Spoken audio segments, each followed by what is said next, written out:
I was born and raised in Long Island, New York. After I graduated high school, went to college in Connecticut, the University of Hartford. After graduating there, I took a job with the NYPD. Worked there for 3 years. It was the type of place, though, it's very expensive to live. I lived in a shoebox apartment, the type that's so small when you open your bedroom door, it actually hit my bed. And one day I woke up and said, is this really what I want for my life? So I decided to move down to Houston, transferred down there a little over 12 years ago, and the rest is history. Moving down to Houston was the best decision of my life. Created a whole different opportunities for me and my family, and it certainly led me in this direction where I was able to get on the board at our local lodge, climb the ranks there, eventually became president of our local lodge, and now I'm the national vice president of the FOP. Well, my start is an interesting one. I'm fortunate to have a mentor by the name of Ray Hunt, who was the president prior to me. And he stopped me one day and asked if I wanted to be on the bargaining committee for the contract. And as a young guy, that was kind of exciting, but I wasn't sure if I wanted to get involved. There was a lot of problems that I saw. And he said, how do you expect to change anything unless you get involved? And that simple quote, phrase, whatever you want to call it, completely changed my career trajectory. Instead of worrying about police work, I started worrying a little bit more about union work. I got on the board shortly thereafter, and the rest is history. So I have been a board member in our local. I was then the second vice president in our local, and then I am the president of our local. We represent over 5,300 police officers in Houston. After I was president for a while, an opportunity arose where I could run for national vice president of the FOP, and I jumped at it. And fortunately enough, the membership saw fit to elect me, and it's been a wild ride ever since. So I've served on several committees and started our own committees. I've served on the bargaining committee, and I've actually been the lead negotiator on our last contract and this current contract we're going into. I've also served on our education committee. I've served on our Safe Ride Home program, where we started a program that officers could get a free ride home if they had too much to drink while they were out. I started a complete standalone nonprofit called the Houston Officers Peer Assistance to provide peer support for our members, and a host of other committees, including our Ways and Means, Finance, things like that. But I've been doing a lot since I've been involved. So I think my favorite and the most impactful has to just be being on the contract negotiating team, the labor team. Sitting down in that room, it's a lot of stress because you have the weight of 5,300 officers and 5,300 families on your shoulders. But the benefit and the sense of satisfaction that you get from doing that position when you get them pay raises that are changing the lives of your members and their families. That's one less extra job they got to work, or they don't have to work overtime because you got them that raise, or you got them the extra time off for them to take that vacation with their family. It's extremely rewarding because you've had that impact. You were directly involved. So that's probably the funnest part of my job. I'd be remiss if I didn't say the attitude from the public towards law enforcement has changed drastically just over probably the last 5 to 6 years. And I think if you ask any officer, the silent majority still supports us. But, the silent majority isn't going to show up at a council meeting to tell the council how much they love them. And they're not going to go organize a march to talk about how much they love police officers. These folks have jobs, they have families, they have lives, but we still have that support. But the other side of that coin is we have a vocal minority who have tried to make us out to be the enemy. And there has been times where media and opportunistic politicians have been all too happy to partner with them and throw the hardworking men and women of law enforcement under the bus. And it's not right, because we all know that 99% of us are going out there, we're doing the job every single day. We care about the communities we're in. Sometimes we care more about the communities than their own community members do. And for us to be painted like that, it's extremely unfair. And it's why I'm so passionate about pushing back against the anti-police rhetoric, combating the false narratives. But it can't just be the national FOP, but we all need to be involved with this. Whenever it happens in your community, you need to speak out and speak up for the hardworking men and women of law enforcement, because nobody else is going to do it, so we have to.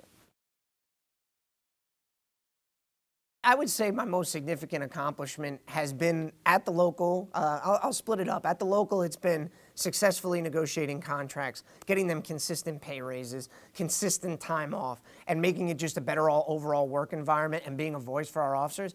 Nationally, I would say my biggest accomplishment thus far is just pushing back. Just giving us a voice, getting out in front of the cameras whenever there's an opportunity to make sure everybody knows what we stand for, that we are the hardworking men and women of law enforcement, and that we care about our communities.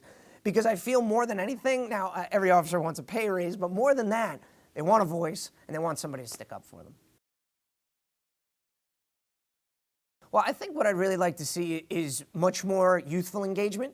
You know, obviously, we have a ton of experience here within the FOP, and it will always be extremely valuable, but we need to start bringing up the next generation. We need to make sure they're trained. We need to make sure that they're ready to take these positions so that when senior, more experienced people want to move on, we have someone that can fill that void. That's extremely important to always have succession planning on the tip of our minds as we talk about these types of things.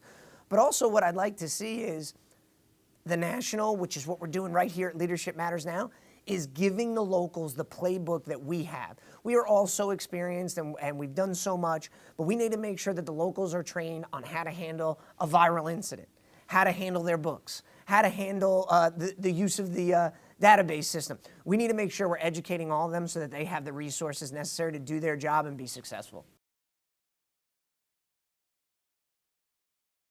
You know, I'll be honest, it wasn't always on my mind. You know, I was just really happy doing what I was doing in Houston. I think when I started to think about it was just, how many times have you turned on the news or the national news, or you open up Facebook or Twitter and you just see police officers getting beat over the head, thrown in the mud, thrown under the bus, whatever phrase you want to use. And I just got tired of it. And I wanted to provide that strong opposing voice, and we were already doing it in Houston. And I think just the seminal moment was just, I just had enough. Like you couldn't sit there and watch it anymore. And I thought if there's an opportunity for us to expand, for me to have the opportunity to spread that voice, to teach others to spread the voice, then it's my duty to do it. I mean, I became a union rep, I became an FOP rep to help people. That's why I do what I do. I want to help officers. And I just felt I could do it on a grander scale.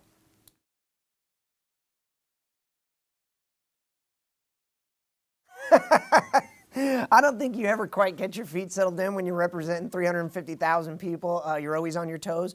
But thankfully, we have incredible leadership in President Yost. And not only is he allowing me to do what I need to do, whether it's developing a mobile app or doing national interviews and radio interviews and things like that, but he's also mentoring. You know, he's also mentoring me. He's teaching me things that I didn't know. And that's kind of that wealth of experience that we've talked about. And under his leadership, I mean, we've just hit the ground running. I don't think we've stopped running. And I don't foresee when we're going to stop, but we're going to continue to do a great job for everybody. So I'll be honest, there is no way I could be doing this without the support of my wife. My wife, who is a police officer, is absolutely incredible. She's 100% supportive, and without her, there's no way I could do this.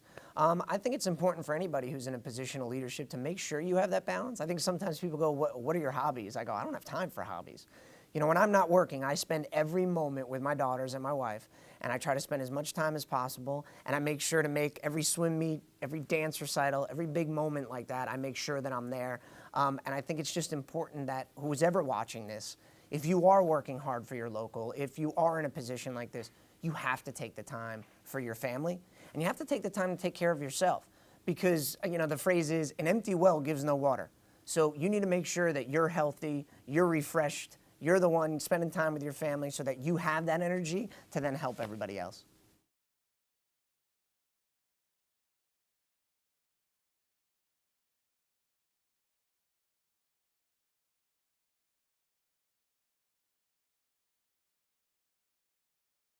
So let me be clear, and I'm gonna speak right to the camera now. I do not drink energy drinks. I do not drink them. I never have. This is all caffeine. So I do drink a couple cups of coffee a day. But me, I'm just passionate about the job. I really, really am. I love representing police officers. It's extremely fulfilling work, and it's so cliche because, like we all say, we became a police officer because we wanted to help people.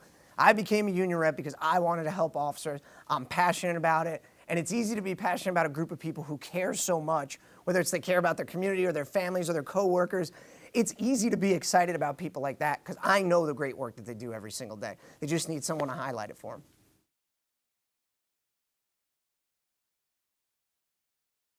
I think there's several things. Number one, and President Yost talks about this all the time, you know, the us versus them mentality that we're sometimes cast into. I really would love to just tear that wall down and build a bridge with our community so that when there is a viral incident or when there is an officer involved in something, the first jump from the media or the part of the public that maybe doesn't support us isn't this officer did wrong. Instead, maybe that first jump could be, let's see all the facts before we react and create something that we can't then contain. If we can accomplish that, even on a small scale, it makes the community safer, it makes our officers safer, it helps with retention and recruitment, that maybe people realize, hey, the public really does support us. I think that's a huge goal for us to have. But another thing for me, just on a more personal level, is I want to make sure we're communicating better with one another, all officers across the nation. That's really important because we all know what happens in Texas affects Tennessee, what happens in Tennessee affects California, and we all need to be talking to one another, what to be on the lookout for legislation that was passed in this state that could be coming to yours, or any other number of situations, and we need to make sure we're all talking to one another. Well, I think number one, the message I would send is make sure your people know that you're fighting for them. Share all the great things that you're doing with your own people. Make them understand how great it is to be a member of the FOP, to be a part of your local. I think that sometimes as police officers, we didn't get into this to get a pat on the back. You know, nobody wants the pat on the back. It's great when you get it, but nobody necessarily wants it. And I think we're almost to a fault the same way when we rise to leadership roles within our own lodge or the national. We don't want to talk about all the great things we're doing because we don't want to just, hey, I'm not asking for the pat on the back. But we need to talk about it. Folks need to know what we're doing. We need to know, they need to know that you're fighting on their behalf, that you're doing all these things for them, because they need to know just how much you care. And the only way you do that is by telling them.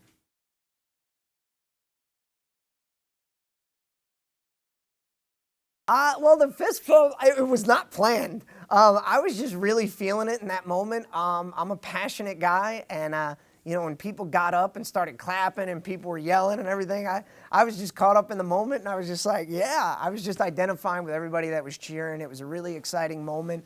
Probably like top lifetime moments for me too. Obviously, birth of my kids, my marriage and all that. But for a little further down the list, that was just a really cool moment, and I was really feeling it. And looking back, I'm happy I did it. It was just a show of support to everybody that was supporting me.